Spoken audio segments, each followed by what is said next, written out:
I love Cowboy Bebop. The animation and soundtrack make for a unique and distinct show, and the diverse characters introduced amplify this uniqueness. Jet Black being one of my favorite of these characters, and really just one of my favorite anime characters of all time. Jet acts as a senior member of the Bebop crew and is presented as wise and mature and takes on a somewhat father-like figure to the other Bebop members. He's extremely patient when it comes to dealing with the robust personalities of the other members of the ship, and the ship just really wouldn't be complete without him. There does seem to be a commonly occurring scenario with Jet where he just always seems to know a guy. Like this guy, ISSP Officer Bob. And like this guy, ISSP Officer Donnelly. But I guess that makes some sense because we were told that Jet is a former ISSP officer. But how exactly does Jet know this guy?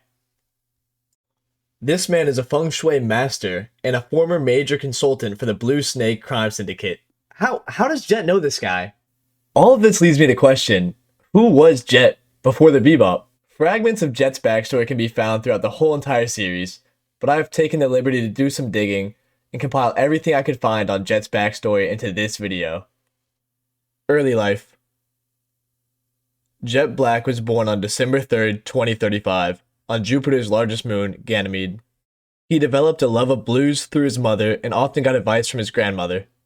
Jet also developed a strong sense of morals from his father's lessons. Jet's strong moral compass soon led him to joining the Intersolar System Police, also known as the ISSP, in hopes to catch dangerous criminals across the galaxy.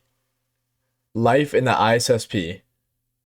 Soon after joining the ISSP, Jet became an investigator and quickly earned his title as a Black Dog, the dog that bites his prey and never lets go. He earned this nickname due to his stubbornness while chasing criminals. Jet also met fellow ISSP officers Bob and Donnelly in this time period.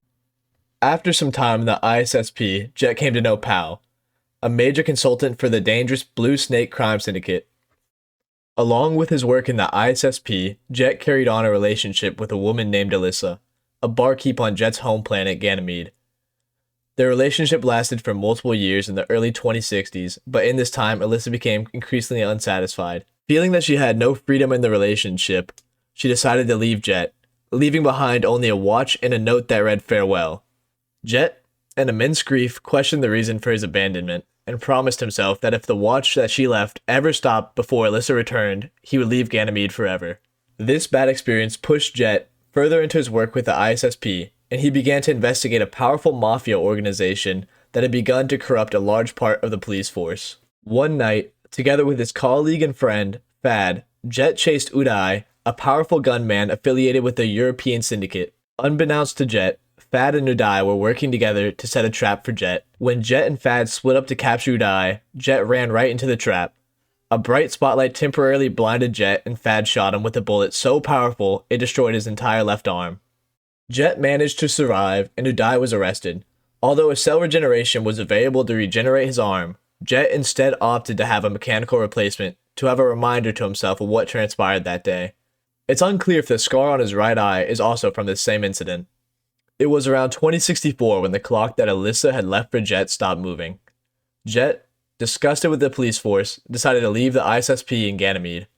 He bought a former fishing ship, renamed it the Bebop, and set out to be a bounty hunter. Early Bebop. Jet received a generally good reputation as a bounty hunter. 4 years after the start of his new business, in 2068, he met Spike Spiegel, who became his partner and close friend. And that's about everything I could find on Jet's backstory. I hope y'all enjoyed, and I'll drop more content like this in the future.